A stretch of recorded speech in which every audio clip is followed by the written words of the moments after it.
વડોદરાના વાહન ચાલકોની વધી છે મુશ્કેલી। મુંબઈ અમદાવાદ બુલેટ ટ્રેનની કામગીરીના પગલે વડોદરાનો વિશ્વામિત્રી રેલવે ઓવરબ્રિજ બંધ રાખવામાં આવ્યો છે। ફતેગંજથી ગેંડા સર્કલ અને અટલ બ્રિજને જોડતા શાસ્ત્રી ઓવરબ્રિજને બંધ કરી દેવાયો। આજથી 16 જૂનની રાત્રે 11 વાગ્યા સુધી અથવા કામગીરી પૂર્ણ ન થાય ત્યાં સુધી બ્રિજ બંધ રહેશે। हमें तकलीफ होगी, वहाँ पैसेंजर पैसा देगा नहीं घुमाने का। कम से कम 1.5 किलोमीटर का फर्क पड़ेगा। घर नाले में से जाते हैं और स्टेशन होके जाएंगे तो 2.5 किलोमीटर का फर्क पड़ेगा।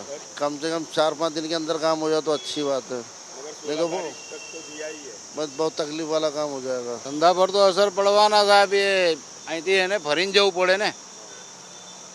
હવે અહીંથી સીધા 20 રૂપિયામાં ગેંડા સર્કલ જાય, પછી અહીંથી ફરીને જાય તો એને વધારે પૈસા લાગશે। અહીં ધંધામાં તો ફરક પડવાનું જ છે। અહીં નાની ગાડી નીકળે, આપણે બાઇક છે, રિક્ષા છે, પણ એમાં ટ્રાફિક બસશે ને, એમાં કેટલી ટ્રાફિક જાય છે ઉપર બ્રિજ ઉપરથી। આ લોકો પછી ક્યાં જાય? રેલવે સ્ટેશનને બે રસ્તા જ છે જવાનું આ બાજુ, એટલે ફરીને જવું પડે, ટ્રાફિક વધારે હોય। વડોદરામાં બુલેટ ટ્રેનની કામગીરી પૂરજોશમાં ચાલી રહી છે અને જે પણ આ પ્રકારના રેલવે ઓવરબ્રિજ છે કેટલીક વાર બંધ કરવામાં આવે છે। અત્યારે આપણે વડોદરાના ફતેગંજથી ગેંડા સર્કલ અને આગળ અટલ બ્રિજને જોડતો આ મુખ્ય રોડ છે। જોઈ શકો છો ટ્રાફિકનું ભારણ જોઈ શકો છો। રોજના 50,000થી વધુ વાહનો અહીંયાથી અવરજવર કરે છે।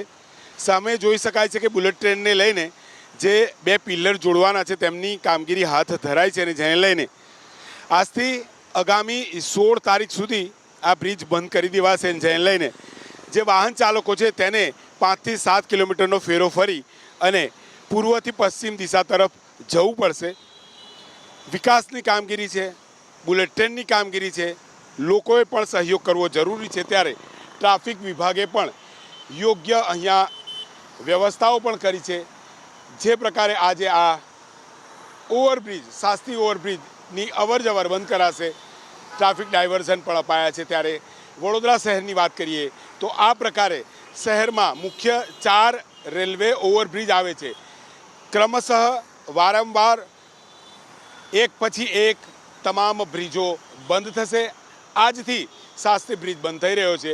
50,000થી વધુ જે વાહન ચાલકો રાહદારીઓ છે તેમને 5 થી 7 કિલોમીટરનો ફેરો ફરી અને પૂર્વથી પશ્ચિમ વિસ્તાર જવું પડશે। પરંતુ વિકાસની આ રાજનીતિ સાથે વિકાસની કામગીરી અહીંયા ક્યાંક દેખાઈ રહી છે અને ગુજરાતની અંદર જે બુલેટ ટ્રેન આવવાનો સમય છે ઝડપથી આવે તેવા અહીંયા એંધાણ જોવા મળી રહ્યા છે। કેમેરામેન જયરામ રબારી સાથે લોરેન્સ પરમાર, ABP અસ્મિતા, વડોદરા।